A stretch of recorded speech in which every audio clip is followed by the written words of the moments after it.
Welcome into Kickoff. It's the best hour of football talk every single Friday. We'll go around the NFL, talk about every team and every game, and we'll get local insight you can't get anywhere but right here at Locked On. I am Tanisha Batiste, your host, and alongside me are Jarvis Davis and Kyle Krabs. Let's go straight to Thursday night football. Guys, it was an interesting game because it was one of those kind of showdown matchups, right, that we were looking for, not just because these are two teams that are playoff bound, but because these are two teams coming out of the AFC North, which has been, what we call it, kind of clogged up in a good way, though. It's four teams that are truly battling for the division and battling for the rights, worst case scenario for wild card. Now, the thing about this game was this. Yes, the Ravens did walk away with the win. 34-20 was the final, but both teams walked away with losses. Obviously, with the Bengals, it was Joe Burrow with his wrist injury. And of course, with the Ravens, they're unfortunately going to lose what Lamar Jackson likes to call his WR1. Although we know that Mark Andrews is a tight end, he's going to have season-ending surgery. So that was pretty much a blow to the Ravens. But that wasn't really the story of stories, it turns out, from that game, right? Because we get reports this morning from the NFL that they are investigating Joe Burrow's injury and trying to figure out whether or not there was some shakiness about the Cincinnati Bengals and the injury report this week. They said, quote, that the Bengals had posted a video on X Wednesday night of Burrow getting off the team bus wearing what appeared to be a soft cast on his right hand. They later deleted that post, and then Burrow appeared to be hampered by the injury against the Ravens even before leaving the game in the second quarter. So it definitely brings up some questions about whether or not the Bengals gave full disclosure, Kyle, or whether or not there's a little bit more going on with that injury. And I'll tell you, Kyle, Jarvis and I have seen that video and that movie kind of play out twice here in Atlanta, but I wanted to hear your thoughts on how this could impact the Bengals down the road in both instances, the compliance issue as well as just losing Joe Burrow for a minute overall. Yeah, I think, Cincinnati's sitting at 5-5, and what the rest of their schedule looks like, if Joe Burrow is going to miss any time at this point, like your margin for error was spent up when Joe Burrow was banged up with the calf issue earlier this season. And, they're really at a point where a wild card, you probably need double-digit wins. So you need to go 5-2 over this stretch. And you play Pittsburgh twice, you play Cleveland, so you're going to have divisional games that you have a chance at. But the margin for error is very small, and Pittsburgh's very opportunistic. They play Pittsburgh next. Would I trust Jake Browning against the Pittsburgh defense to not turn the ball over? No, absolutely not. As far as the compliance issue, whoops. Anytime you delete the video, it probably gives some kind of an inclination that something was a little. And Joe started the game with a brace, right? Yes. So it's one of those things where I understand you don't have to get put on the injury report if you don't receive any treatment and you don't miss any reps. That's kind of like the deal with the injury report. But if we're traveling on Wednesday, the night before the game, with a soft cast or a brace or whatever it was, Joe just decided to strap down on himself. He wasn't getting any treatment for that. Like that's where I do think it is worth the league kind of kicking the tires here and figuring out what's going on. Yeah, I think so too. And granted, Jarvis, the NFL, as we know from the situation from Bijan Robinson to Desmond Ridder, right? When Bijan Robinson miraculously wasn't in the game until like the fourth quarter for exactly one play. And there were question marks after that. And so when Desmond Ridder went down with what was thought to be or allegedly was a concussion, that a lot of eyes were raised. Now, granted, the NFL said, hey, we routinely look at these matters of compliance within the injury report policy, but there are some fines where if they think something is amiss, could be team fines, potentially a lost draft pick. And you got to think, was it that important? I mean, I know this was a very do or die type of game, but Jarvis, for what it might hamper them, draft picks, fines, and possibly you put pressure on Joe Burrow where maybe he does not come back and give you Joe Burrow at all for the rest of the season. Was it worth it? To be honest with you, I mean, if they would have handled it correctly, I think we wouldn't even be having this conversation, because at the end of the day, when you have your head coach talking about, oh, I wasn't aware. Like, you mean to tell me you wasn't aware that your starting quarterback, $50 million a year contract quarterback, you don't know what's going on with him, that he has a soft cast on his throwing, on his wrist. Like that's just weird. Like, so I think that, because if they would have put him on the injury report as a full participant for the entire week and took him off on Friday, we wouldn't even be having this conversation. So it's just like, it's just little things that, like teams like this bring this on themselves. Like the Arthur Smith and Atlanta Falcons, they should know. Like if they would have said, hey, going to the trainer like before the game, hey, Bijan's not feeling well. Maybe we can give him some medicine or something like that. This is the last minute report. We just got this information. Go ahead and get out ahead of these things. Like that's how you handle that stuff. And I think that when you like Kyle said, if you deleting videos and stuff and hiding evidence and we'll know what video you talking about. I wasn't aware. Like that's when you look guilty. So yeah, of course. So I think that they should handle these questions accordingly. Like, hey, we didn't handle this the right way, or let the NFL, let the investigation play out with the NFL and say, hey, y'all can come out shining and brag on, being in the right, like the Falcons did. So, but I think ultimately, when you have these type of situations, you just got to handle it correctly and get out of in front of it, and then so you won't be looking crazy at the end of the day. Yeah, and don't get me wrong, fair is fair. The Steelers had this melee themselves, this little meltdown in 2019 where they didn't disclose properly, and Ben Roethlisberger got fined $75,000 and Mike Tomlin got fined $25,000. So we do know it happens, and sometimes it's like playing chess, not checkers. So we get that, but you got to think about maybe that ultimate cost if it does not work out your way. Like you said, worked in the favor of the Falcons. They pushed forward, but you never know how this one is going to play out. Now, the other interesting part of that as well is just like you mentioned, Casey, it dropped Cincinnati down to 5-5. Baltimore improves to 8-3. You got the Steelers at 6-3. You got the Browns at 6-3.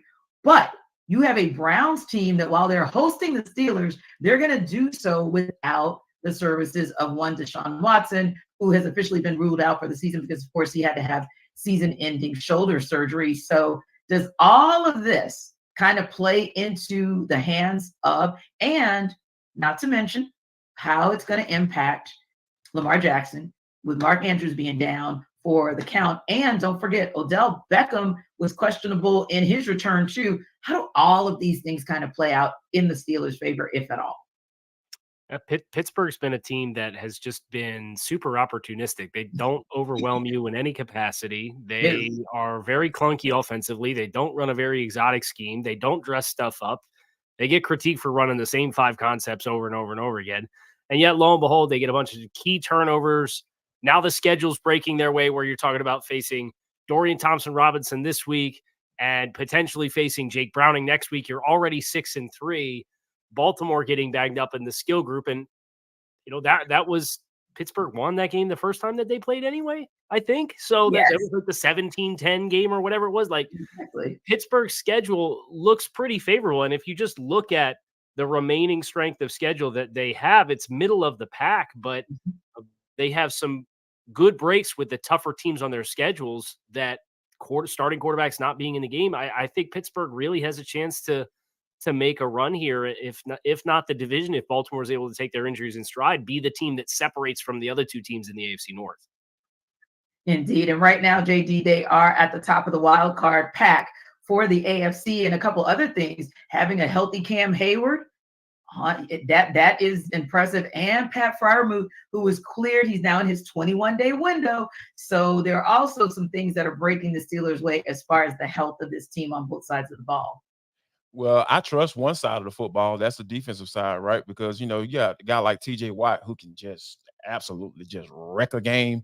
Those are the type of, those guys I could trust. But when you go onto the offensive side of the football, okay, Jalen Warren, Najee Harris, Kenny Pickett, all of those guys, they seem like they're starting to catch the stride, because the weird thing about the Pittsburgh Steelers, like they've given up more points than they've scored. So it's just like, right. And it's so crazy for them to be where they are right now.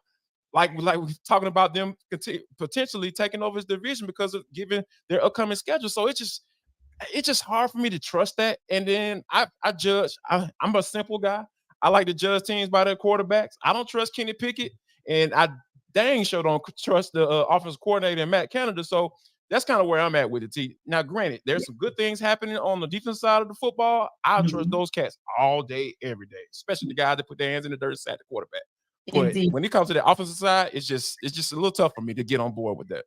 Now, what I'm going to be interested in seeing is whether or not maybe trusting them more is sometimes if you're the squeaky wheel, Kyle, that's how you get the oil, George Pickens. So the fact that George Pickens is having his moment of Keyshawn Johnson, give me the damn ball, maybe that kind of fires things up. I'm thinking in practice.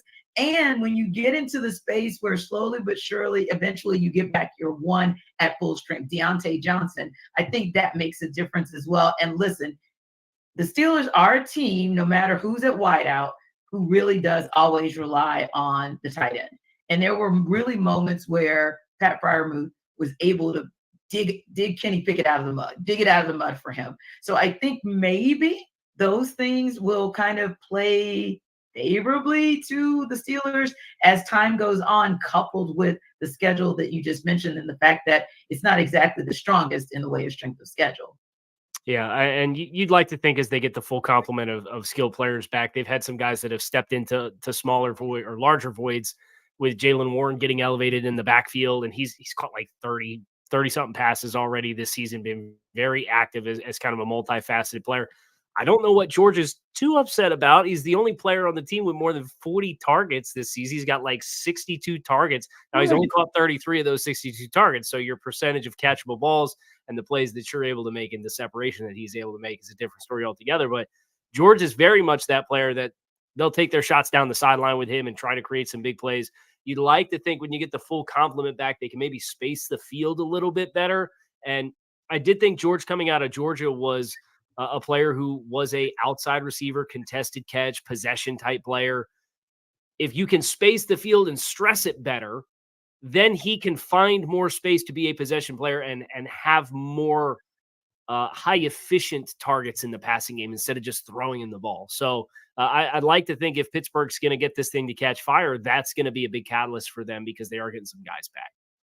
And Jarvis, with them getting those guys back, but with the Browns dealing with the challenges that they face, Deshaun Watson is the starting point with that, obviously. But how do they what is the opportunity for them to maybe make sure they walk away with a win in this game so that they can stay in the conversation, both for the division, because to me, still the whole division is in conversation to win the AFC North, but also to stay at the top of the heap for the wild card spot? Yeah, I think like when you're talking about, Dorian Thompson, Robinson, as far as being the quarterback for this team, he's going to be able to step in for a guy like Deshaun Watson.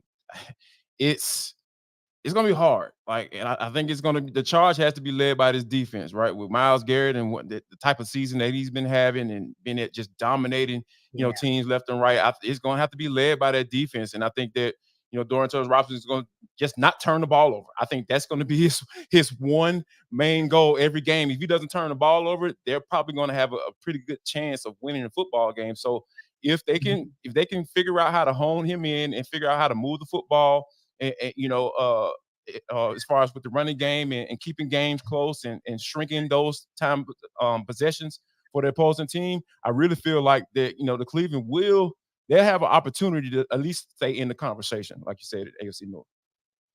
Right. And I think, too, when you have some veteran weapons, like especially David Njoku, that should help you out tremendously. Like, you don't have to be the perfect quarterback. You just, like you said, have to be efficient, make sure that you protect the ball, and then, just put your team in position because the defense is going to give you opportunities. Defense is going to give you opportunities to win. You just have to take advantage of those opportunities, I feel like. But yeah, that's going to be an interesting game because like you guys said, the Steelers are a conundrum. I mean, and probably those numbers are skewed by the fact that they got smoked a couple times, between 49ers and the Titans. So when you get smoked twice in 9 games, it kind of skews. But yeah, everything about that doesn't shock me when you say that, hey, teams have outscored them and somehow they're still 6-3. That's very much the Steelers' way because we stay middling. But anyway, it's almost time for a couple of teams that don't stay middling at all because they are always on top of their game. It is certainly the game that everybody has been waiting for, our game of the week between the Chiefs and Eagles. We're going to talk about it on the other side. But before we get into that, we have a quick word from Jarvis about Prize Picks.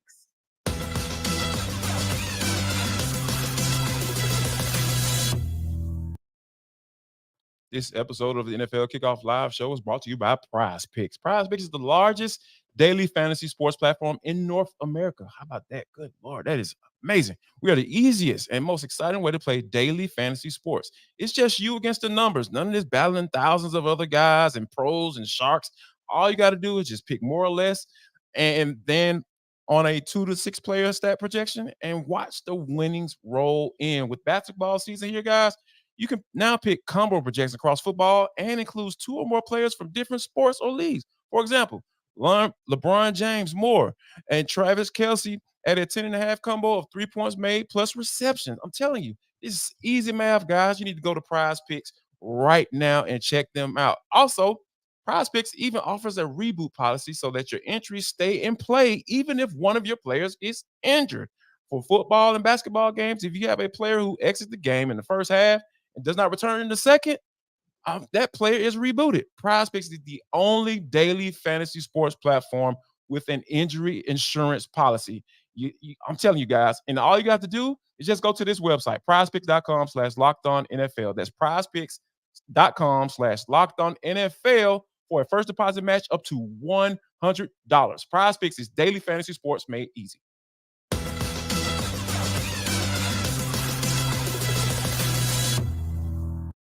All right, guys, the day is finally here. We're walking into week 11 with a showdown of epic proportions. It is the Super Bowl rematch that we have all been waiting for between the Kansas City Chiefs and the Philadelphia Eagles. But before we talk about it here on the desk, I want to go to Chris Clark of Locked On Chiefs and Gino Camilleri of Locked On Eagles to preview this marquee matchup.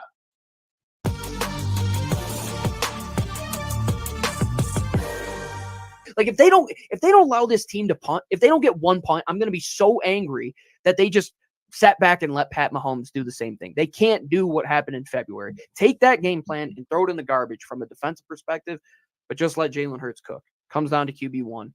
He has to know that this moment isn't his Super Bowl. It's just another moment to show who this team is and what Jalen Hurts is.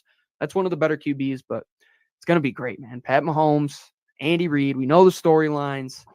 NFL, you're welcome. You're welcome. A lot of eyes are coming to you because of these two teams. Yeah, this game is going to be fantastic. I absolutely cannot wait. I've been looking forward to this game since it came out, when it was going to be. Thought it was going to be a great game. It looks like it's going to be fantastic.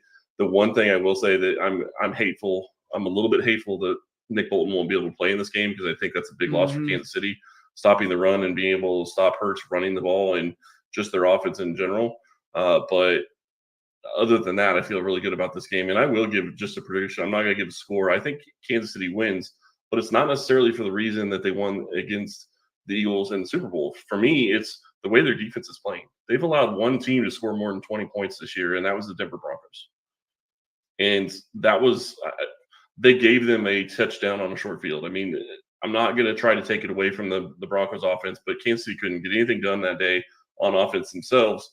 But then they also were in a situation where they gave them a short field score. And if you stay away from that, I think Kansas City can slow any offense down, including the Eagles. And I think that their passing defense is better than what it was in the Super Bowl. So that's going to be something I'm going to be really excited to see if it plays out. That defense has not allowed points. Can the Eagles be a team that, like they've done all year, against some defenses like at the time, Tampa Bay had a really good run defense, kind of picked that apart. They've gone against some of these other good defenses, like Miami at times has been really good. They picked them apart as well. Dallas didn't make any turnovers when it came to that side of the field. Can they do that again against Kansas City? But like you said, it's a different team, two different teams. It's throughout the record book, that Super Bowl, it was long in the past. These teams have come a long way. They've changed a lot in terms of personnel. The Eagles, in terms of coaching staff, they don't have the same offensive coordinator or defensive coordinator, but it's going to be what team just can win in the X's and O's. Who's going to be the chess master of this game? That's what it's going to boil down to. I've said that a lot. What it boils down to. That's the epitome of this game. And Monday night should be good. Go check out Locked On Eagles and Locked On Chiefs and chill until then.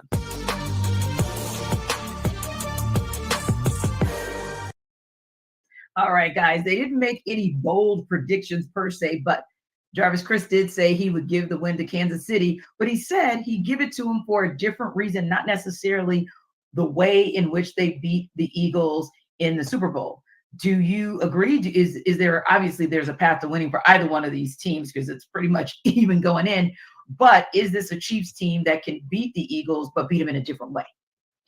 Wow. Oh, that's a good question. I mean, because personally, I really feel like this is going to come down to the offensive line and defensive line play.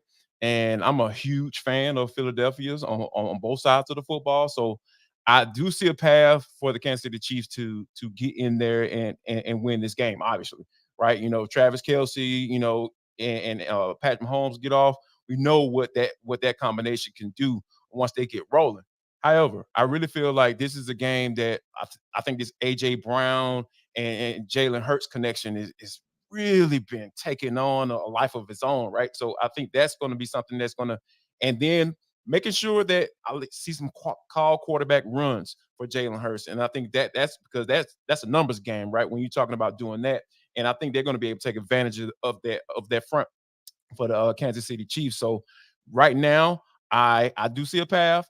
But I think the Philadelphia Eagles offensive line and defensive line are going to be able to kind of come out on top on this one. And Kyle, I want to go to something that Gino talked about as well. You know, when you look down the list and the fact that, hey, the Eagles have only lost one game, and I don't know about you guys, but it really wasn't even the Eagles that lost one game.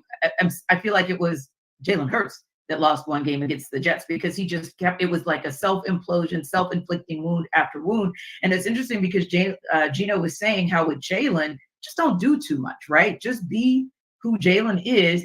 And you have an opportunity there in the absence of a Nick Bolton to be able to take advantage of that. And like Jarvis said, maybe some design run plays for him. But again, I think, and Kyle, just want to get your input on that. Is that also a path to the Eagles winning? In large part, it hinges on Jalen Hurts and whether or not he's just Jalen Hurts and he doesn't try to do too much. Yeah, I think Jalen Hurts has to protect the football in this game. Obviously, that was what you alluded to, Tanitra, where they had the ball and the lead in the final 2 minutes against the Jets, and he threw like the worst pick of the day with the last one, and they ran it all the way back inside the red zone and ended up scoring the game-winning points there. But I just look at, as somebody whose favorite team has lost to both of these teams in the last month, I have pretty good perspective on both these teams. I think Philadelphia is a much more complete football team than what Kansas City is. Where you think about Kansas City offensively, they're really good with the interior trio on the offensive line, but those two new offensive tackles that they brought in have not performed a standard between Donovan Smith and Jawan Taylor. And that Philly pass rush with all of these guys on the edge and Josh Sweat.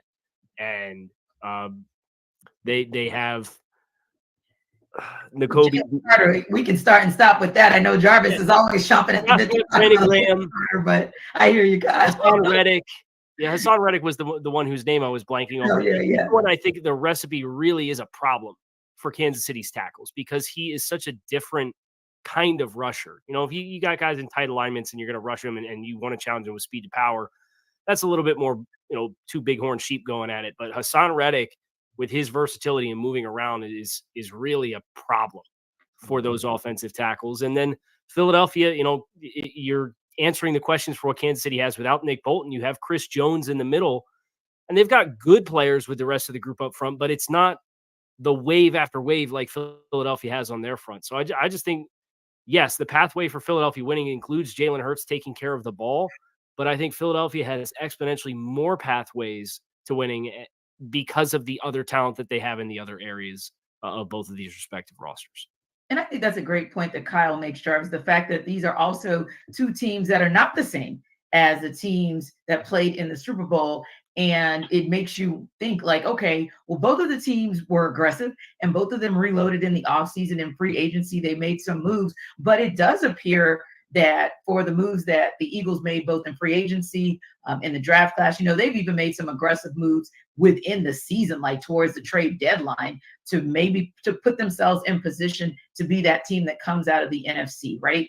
To potentially play that rematch for the Chiefs. But let me ask you this question. Part one and part two, and then Kyle, I want you to weigh in on that as well. But Jarvis, first do you see that it's going to be the Eagles and the Chiefs as a rematch, or B, if not, then who comes out of the AFC to play the Eagles, or who comes out of the NFC to play the Chiefs? Well, to be honest with you, I think there are only really two other Super Bowl contenders in the NFC that I feel like they can challenge the Eagles. That's the Lions and the San Francisco 49ers. Those are probably the two most consistent teams that I've watched. I haven't put my eyeballs on this year. I know people want to throw the Cowboys in there. I almost thought made them an honorable mention, but I just don't trust them. I don't. Yeah. And I stay away. them, so there's that. Yeah, I shouldn't, right? I know you probably say, agree with me on that one. But I think that you talk about those type of teams, and as far as the AFC side, right?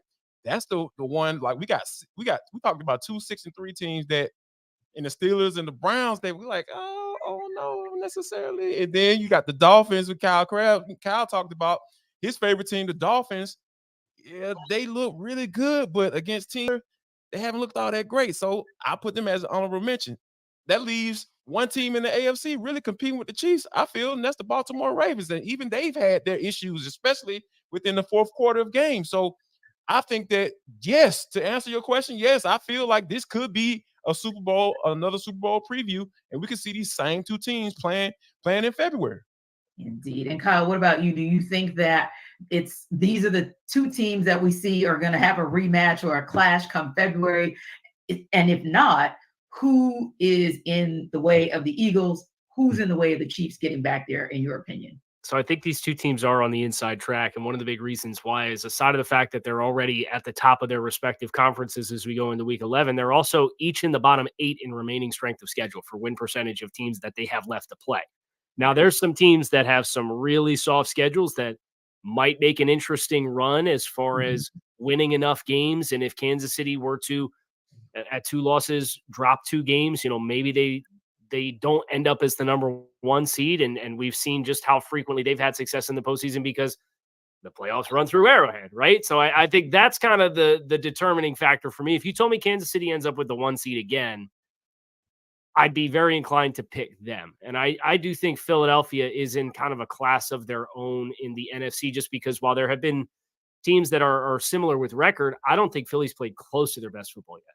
And if they get into a position where they're playing in December and January and they actually put it all together and like the offense and defense click at the same time, they're going to be very, very, very difficult to stop. They're 50% on third downs offensively already. And defensively, they just brought in Kevin Byard.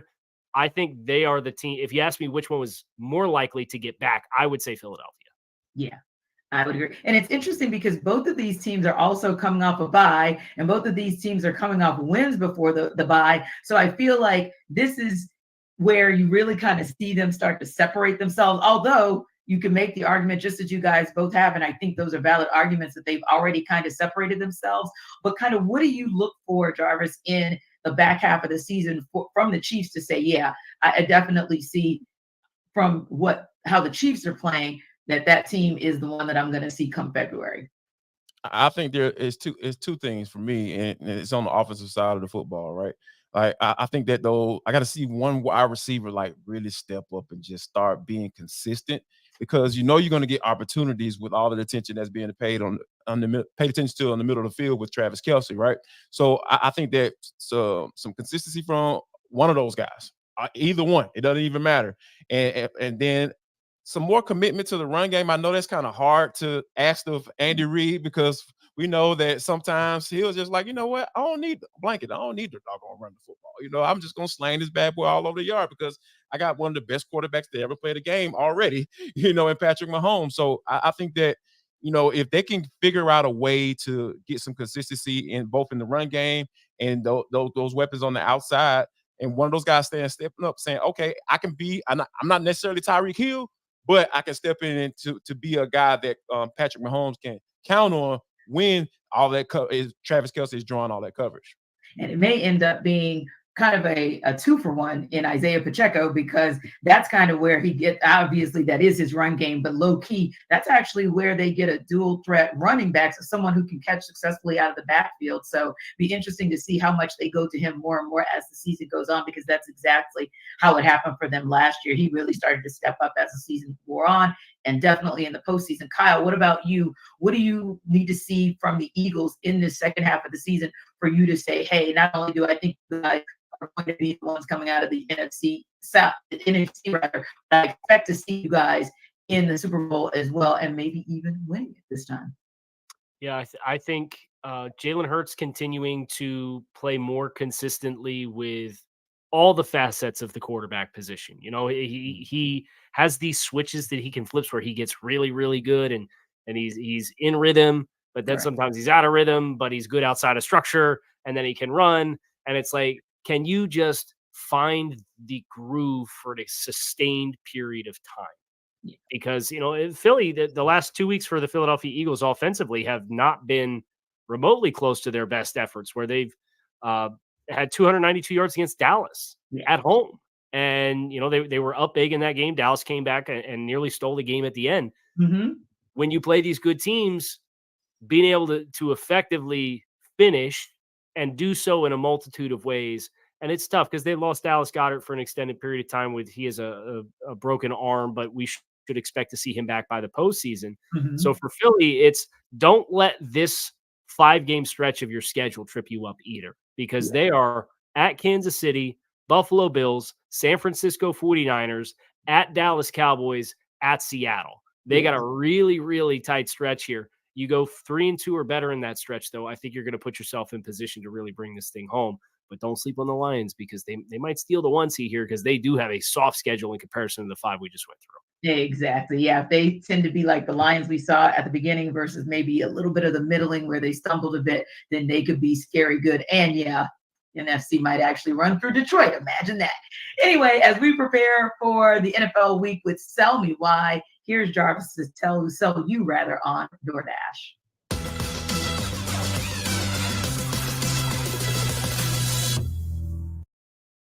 Listen up, guys. Jarvis Davis here for DoorDash. This episode of the NFL Kickoff Live Show is brought to you by DoorDash. Have you just been sitting down in the middle of the night?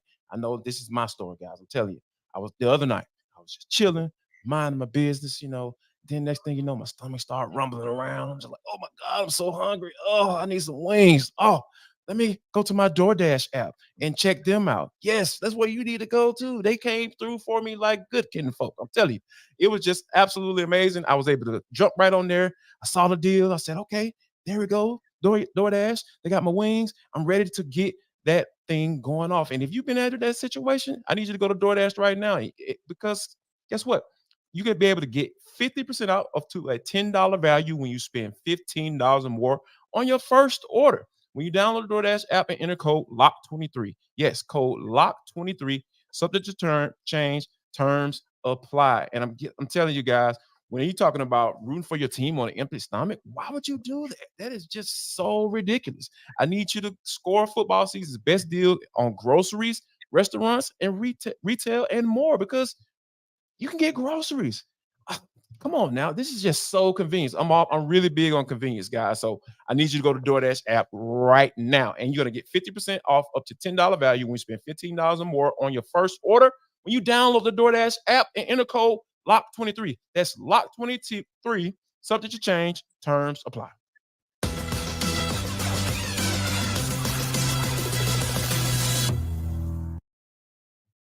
Right, guys, the Tennessee Titans are traveling to Jacksonville to take on the current AFC South leaders in the Jaguars. The Titans are 7-point underdogs in that game. Here's Tyler Rowland of Locked On Titans to tell us why the Titans might cover that spread.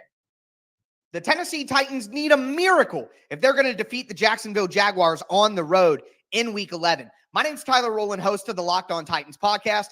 I don't care who you pray to, whether it's Zeus, Buddha, Allah, the 7 old gods, the Lord of the Light, 8 pounds, 6 ounce, baby Jesus. That's how I like to picture him. Either way, Titans fans need to look to the sky and pray for some divine intervention on Sunday. Let's just lay out the realities here. The Tennessee Titans are a 3-6 football team that look like they may have the worst offensive line in the NFL. To go along with that, they've lost 8 straight games on the road. They haven't won a road game all season long. The Titans are struggling mightily right now, and they're going up against a Jacksonville team that's 6-3, leading the division, and that swept them last year. So this is a very, very tough circumstance for the Titans to walk into with a rookie quarterback to go along with that struggling offensive line.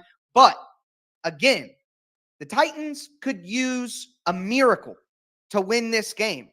And that miracle could come in the form of winning the turnover battle. And again, the odds are stacked against the Titans here as well. The Titans are one of the worst teams in the NFL this year in forcing turnovers, while Jacksonville has been one of the best teams in the NFL in turnover margin. It's really led them to some key wins while the offense has been struggling, but the offense struggled for Jacksonville because their offensive line is not that great either. They've been struggling as well. And the Titans' biggest strength on the team is their pass rush. So if the Titans pass rush can dominate the matchup against the Jaguars offensive line, they can put Trevor Lawrence in 3rd and longs, they could create some bad decisions, and they could create some turnovers, not only helping the Tennessee Titans get the Jaguars offense off the field, but helping the Titans struggling offense put up points. For more analysis, check out the Locked On Titans podcast, part of the Locked On Podcast Network, where it's your team every day.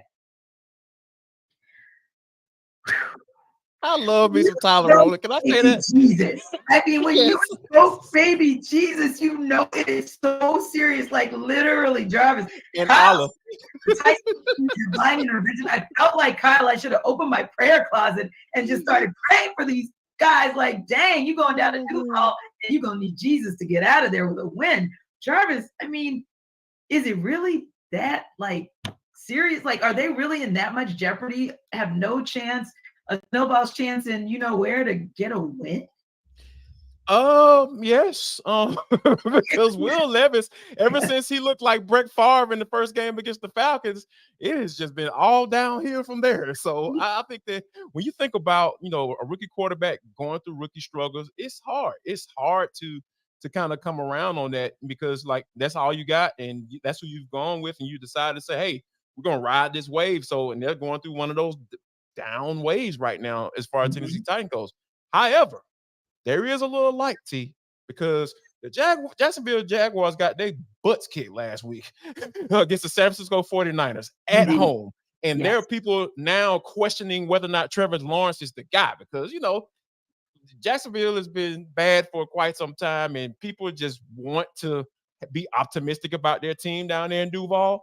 But it just seems like every now and then these things come to light. These little insufficiencies as far as being a face of the franchise type quarterback, they just came to light last week. So I think that, I think ultimately Jacksonville gets the win because, that was embarrassing last week. But like that's not to say that the Jacksonville Jaguars can put out a stinker because they are very more than capable of doing that.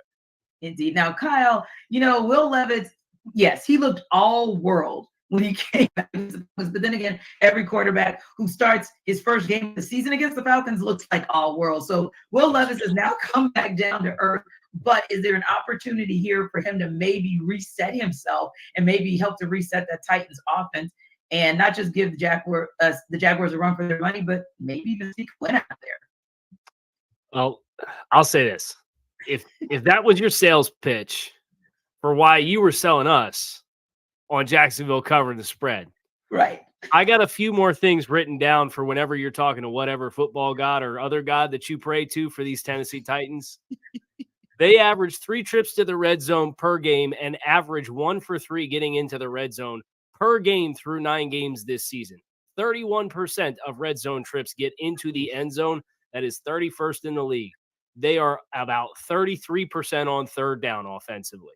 So you're playing behind the sticks. You're getting into the red zone when the field is compressed and you can't score touchdowns. You have a terrible offensive line with a run-first identity. Wow, what an inspiring concoction and formula this is for the Tennessee Titans. And oh, by the way, who is the number 1 team in the NFL in turnovers defensively? The Jacksonville Jaguars. So if your sales pitch is go against the number 1 turnover defense in the league and win the turnover battle, bless you. It ain't going to happen. Now, speaking of a turnover battle that could be won, that might be the Jets' pathway to beating the Bills after what we saw out of Josh Allen earlier this week. This is a week 1 rematch for these two teams. It's going down in Buffalo, and John Butchko of Locked On Jets is going to sell us why the Jets can cover as 7-point underdogs. I'm John Butchko, the host of Locked On Jets. For the New York Jets to cover the spread this weekend against the Buffalo Bills, they will need to play their best game. That means generating a lot more offense. The Jets have gone almost 3 full games without a touchdown. The situation's even more dire than that. You'd have to go back to week 4 against the Kansas City Chiefs to find the last time the Jets had a multi-play touchdown drive. Every touchdown they've had since then has either been on defense or on a one-play drive where Breece Hall broke a big play. The Jets need somebody to step up on offense. At this point in time, really the only way they can generate offense is Garrett Wilson with a chain-moving reception or Breece Hall hitting a home run either on a carry or a reception. Somebody like Xavier Gipson, a rookie, undrafted rookie wide receiver, or Izzy Abanikanda, a rookie running back who should take on a bigger role after the team cut Michael Carter, needs to step up. On the other side of the ball, the Jets just need to keep doing what they're doing. They have one of the best defenses in the NFL, and this has always been a good matchup for them. The last 2 years, there's been no defense that's given Josh Allen bigger problems. The Jets defense stylistically plays into Allen's weaknesses because they're willing to allow short gains. They're willing to allow the 3, 4, 5 yard reception. They dare quarterbacks to try and throw the ball into heavy coverage. And Allen has obliged. He's turned the ball over 4 times when these teams played week 1. And after the Jets keep it close, it comes down to special teams. The Jets have had arguably the best special teams unit in the NFL this season. Thomas Morstead, the punter, and Greg Zuerlein have both been great. And the first time these teams met this season, week 1, the Jets won the game in overtime on a punt return touchdown by Xavier Gipson. If the Jets are going to cover, again, they're going to have to play well in all 3 phases. They're going to have to play their best game. Even though the Bills are struggling, they are the more talented team. They're a team that's, as much as they may have issues, they're playing at a higher level than the Jets right now. It's going to take a lot for the Jets to cover in this game.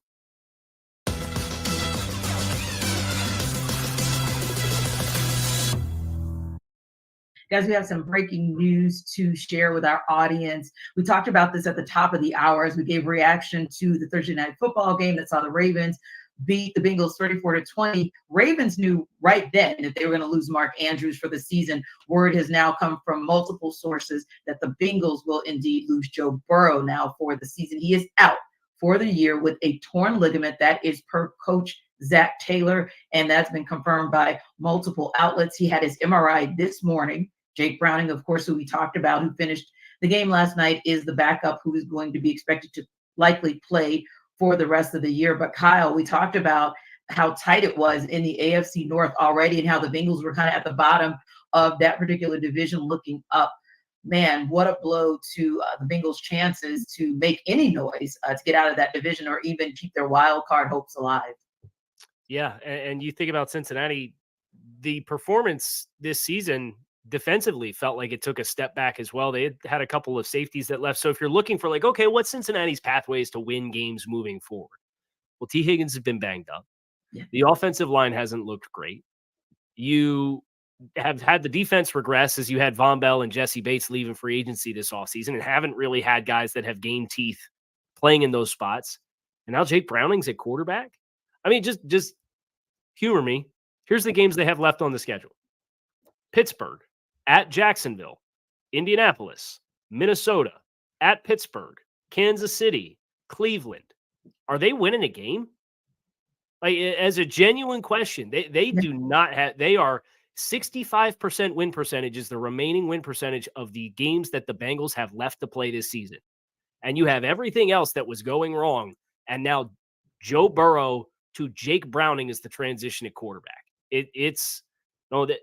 There may be some silver linings for Cincinnati in getting a high draft selection and being able to make a financial decision with a contract and drafting a wide receiver in a good wide receiver class. And like all those storylines are going to open up. But like that, in my mind, is where my mind goes for Cincinnati, because you can forget about the playoffs. It ain't going to happen. Yeah, you talking about being at the bottom of the division already, right? With Joe Burrow, because it's just, and I think just as far as Joe Burrow's future, right? Because he's been dealing with some injuries, right? You know, he had one coming to the season, got off to a slow start. You saw them kind of cater their offense to that, right? You know, as they try to start figuring things out, then they go on the win streak, and you start saying, okay, all right, the Bengals start looking like the team that can compete. But when you talking about losing him for the rest of the season, and then like Kyle laid out, like now the conversation changes, it shifts, right? And I think that this is something that you're going to really figure out. Zach Taylor's going to earn his money, because true enough, like he can't have this mindset, right? Like, oh, yep, season over with, but he's going to have to figure out a way because you still got guys. It's just a matter of now Jake Brown is delivering the football. And you know what I would do if I was Zach Taylor?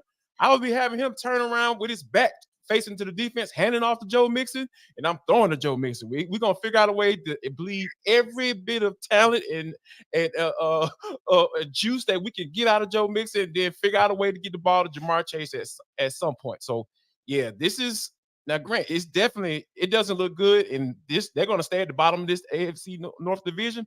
But, man, Zach Taylor got to figure out a way to rally the troops. And he going to earn his paycheck. That's for sure for these last few games. Tinitra, if I can just follow up on that real quick. Bengals 31st in the league in rushing attempts thus far this season, and they're averaging 3.9 yards per carry. So it's like the antithesis of everything that they are is what you're going to ask them to be.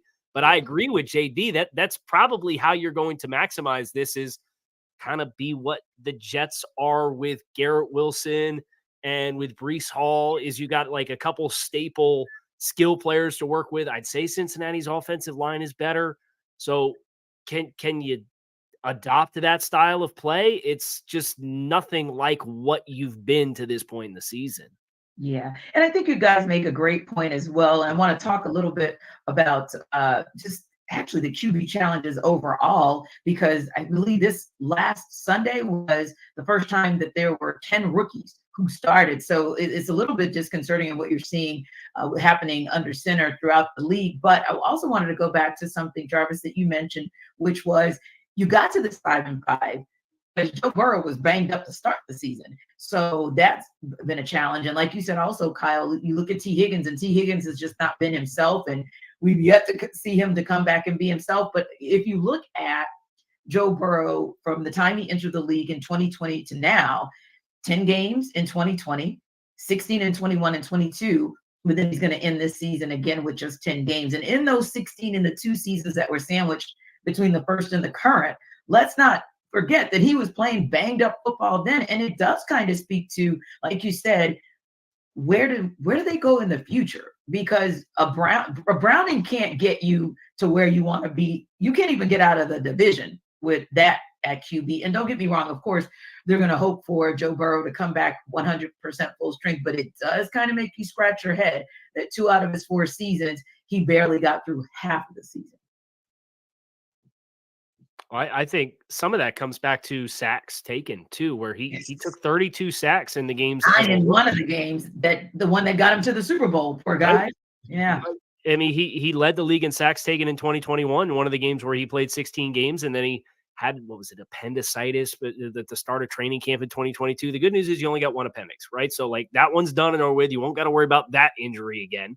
But it's Tanisha, I'm glad you mentioned all of the quarterbacks across the league that had been getting injured too, because you think about kind of stylistically the changes of defenses across the league, and we're playing a lot more 2 high safety shells and trying to force more methodical drives as compared to explosive plays. And what moves the needle for everybody in those situations? It's guys at quarterback who can get off script, extend plays, get outside the pocket, whether they run to throw or run to run. But those instances expose you to more hits. It exposes you to more precarious situations. So think about the old guard, Drew Brees, Tom Brady. How'd they play 16, 18, 20 years? Yeah. Whatever Tom ended up playing. They'll throw the check down. They don't care. They say, I'm going to throw it to the back 3 yards, and he's going to run for 5, and we're going to get 8 yards, and it's going to be 2nd and 2, and life is good. So I can't help but wonder about that trend of coveting outside of structure athlete quarterbacks, and a lot of the athletic quarterbacks, they don't get hurt when they're running because they are allowed to be ball carriers. It's when you get outside the pocket or you're extending within the pocket and passing to look for big plays downfield that I'd be very interested to see if there's any trends there as far as why you're seeing some of these quarterbacks get hurt, and we're seeing the number of quarterbacks that are starting really start to inflate. Indeed. And you think about a quarterback in Matt Ryan, who with the Falcons across his entire career, all of 3 games missed, and not all 3 were injury One was a decision, coach's decision. And I think 2 of those were indeed for injury. And one of those didn't come until his very last season with the Falcons. So yeah, there's some good point to that, Kyle, where maybe coaches are going to have to start looking at, yes, the mobile QB is the QB of the future, but how do we extend the life of that mobile QB? Now, listen, it's almost time for our fantasy football focus. So while we're on that subject, of course, with individual player performances, we're going to dig into it in a second with our girl, Michelle Majuk. But first, Jarvis is going to tell you guys about Prize Picks.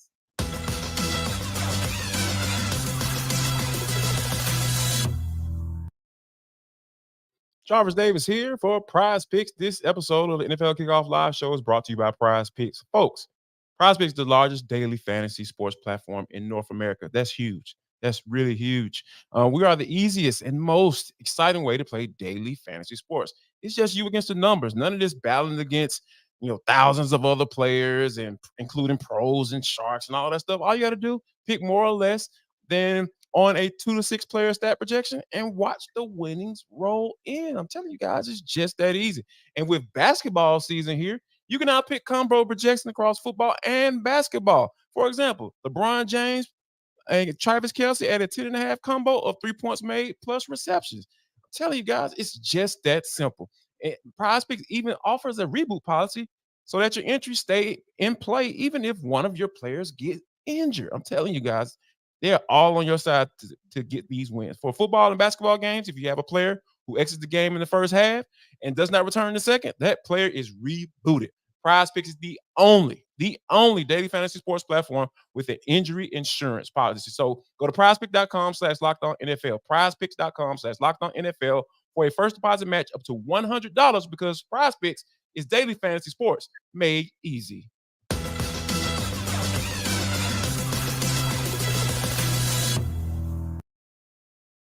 Fantasy football trade deadlines are here, and our Locked On Fantasy Football host, Michelle Majuk, has 3 players you should consider trading away before it's too late.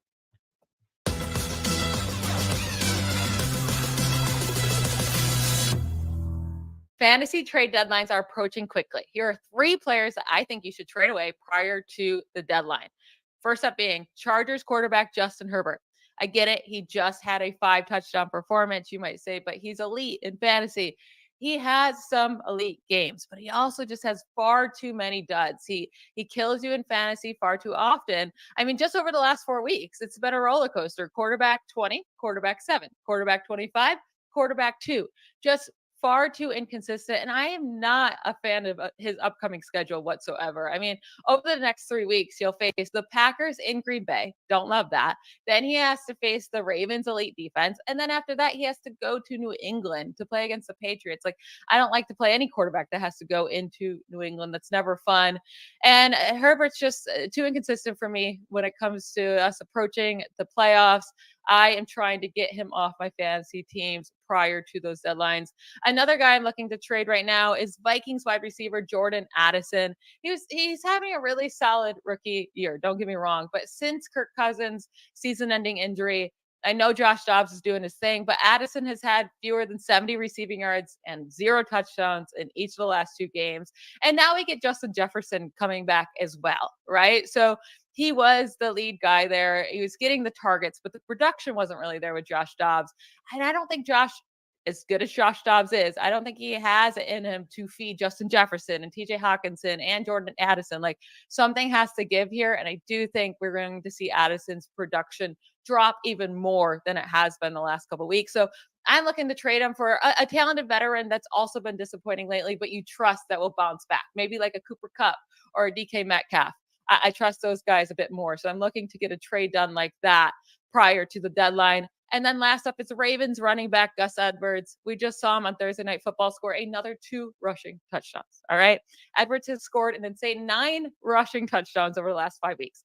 That kind of insanity touchdown luck cannot last forever. And sooner or later, Lamar Jackson has to start racking up these passing touchdowns, right? Or even stealing some of these rushing touchdowns himself.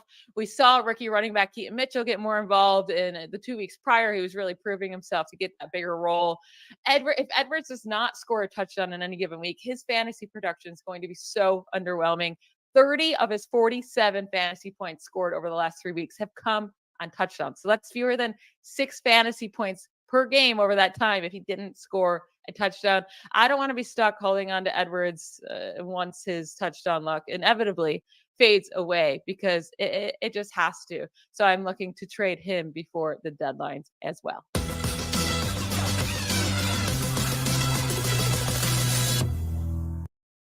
All right, so Kyle, Michelle said she wants to part ways with Justin Herbert and Jordan Addison. If he's on your team, he's got to go. Trade him or keep him? I'm inclined to agree with Jordan Addison just because I don't know how high the astronaut buzz is going to go with Joshua Dobbs and him coming in there and balling out. Like, how sustainable is that? What is that going to look like when Justin Jefferson comes back? I think there is just a little bit too much unknown there to know what the volume is going to look like to really trust Jordan Addison. So if you get a sell high opportunity, I would take that one for sure. From a quarterback perspective, I think if the Chargers are going to get this done, they're going to have to lean into Justin Herbert, and he's going to have big games. So they're in the thick of the playoff race. But I think if I cross-reference where they're at as a football team with what the defense looks like, so what you're going to have to do offensively to win games, to be able to get into the playoff conversation, actually get a playoff berth, I think it sets up well for Herbert to have to do it. So you'd have to really give me the moon for me to want to trade Herbert. Yeah, and I think it would be doable because we saw what the Packers, I guess I'm going to say, didn't do to the Steelers, and that's why the Steelers won that game. How about you, Jarvis? Do you trade him or do you keep Herbert and or Addison? To be honest with you, I'm in favor of keeping Justin Herbert because, like you said, with the shakiness of the defense, and them saying, "Hey, here's the ball," with Kellen Moore being the offensive coordinator out there with the Chargers, yeah, he's definitely inclined to throw the rock. So I think that they're going to be put in situations where he's going to have to throw the ball, and I think that I know a lot of people are kind of turned off by Justin Herbert and starting to question his acumen as a quarterback, a face of the franchise, but he can sling it. He can still sling it. So I think just from a fantasy perspective, yeah, I think that kind of works. So I would stick around with Justin Herbert unless I just get a crazy, ridiculous deal that that I have to accept. But yeah, as far as Jordan Addison goes, I think you don't know what Justin Jefferson with him potentially coming back and everything like that. And I think that Dobbs has a really nice connection with TJ Hockenson. He's been playing really well as of late. Cool. So yeah, I probably would trade Jordan Addison to see what I can get back in return. And guys, we've got a couple minutes left. I want to hit 2 subjects, and I want to end on a positive note. So I'm going to hit you guys with one of them, and then I'm going to share the other one. But first things first, of course, we broke the news when we found out about it that Joe Burrow is done for the season. So it kind of shifted in that direction. But I want to go back to the Jets-Bills because this is their second and final matchup of the season. It's in Buffalo. Guys, give me your thoughts real quick on where that game lands as far as who wins. I think Buffalo gets it done at home. Jets just the for as depressing as Tyler sell me why it was for the Titans. I'm listening to John go through the Jets litany of haven't had a multi-play touchdown drive since the Chiefs game in week 5. It's like, holy cow. And we call the football gods and these guys too and get a little fortune coming their way. So I think Buffalo, they sent a message, I think, to that football team with the firing of the offensive coordinator, whether he was the most culpable of the issues going on with that team or not. Big time wake up call when somebody loses their job, though. And I think the Bills are too talented to keep doing what they've been doing. And I think they get that one done against the Jets. Jarvis, Bills not back in Buffalo? Yeah, I got Bills getting it done because, like you said, even though Josh Allen is he's leading the charge with turning the ball over, I just think Zach Wilson, he doesn't do anything for me, and I don't see the Jets defense scoring 3 touchdowns. So yeah, that's where I'm at with it. Yeah, Bills win this one. Right. That may be where it begins and ends, right? One more good note that I want to wrap up with, guys, since we've had so much bad news, especially on the QB front this weekend. Just got word that Justin Fields and Khalil Herbert are both activated. Of course, Khalil Herbert, the running back for the Bears, but Justin Fields activated. So hopefully looks like he will be in the game come Sunday. Bears with a critical game at the Lions, and critical for the Lions as well, so that they can keep winning and keep on track with the Eagles. Good stuff for us to end the show on. Yeah, and I'm hopeful for Justin Fields. I don't know that this regime in Chicago is going to survive past this year, but this is a really good opportunity for Justin where he kind of came on after the first month of the season, put some good tape out there, because if Chicago does hit reset, odds are with them having Carolina's first-round pick in addition to their own, they're going to be picking a quarterback. So if I'm Justin Fields, the biggest motivation that I have is to show the league who I am as a player, because there's a pretty good chance if Chicago fires Matt Eberflus that Justin's going to be playing somewhere else next year. And you want to have teams that have assets and have a good infrastructure and can help you to be interested in you. Yeah, and Jarvis is wanting to see him do it while he remains healthy. Yeah, I just want to see Justin Fields get a real chance, because it's obvious that this regime is not sold on him. So I think putting that good tape out there, I think that is you preach to the choir, Kyle, over there. So yeah, put that good tape out there and prove you can be a starter quarterback in the NFL. Indeed, indeed. Well, we've got a couple of good matchups, intriguing one Sunday, but we know the one that everybody's looking for is Chiefs Eagles on Monday. We appreciate you guys, as always, stopping by NFL Kickoff Live and everywhere on the Locked On Sports Network in and around the country. And since we won't see you guys next, we want to wish you guys a happy and safe Thanksgiving. Until next time.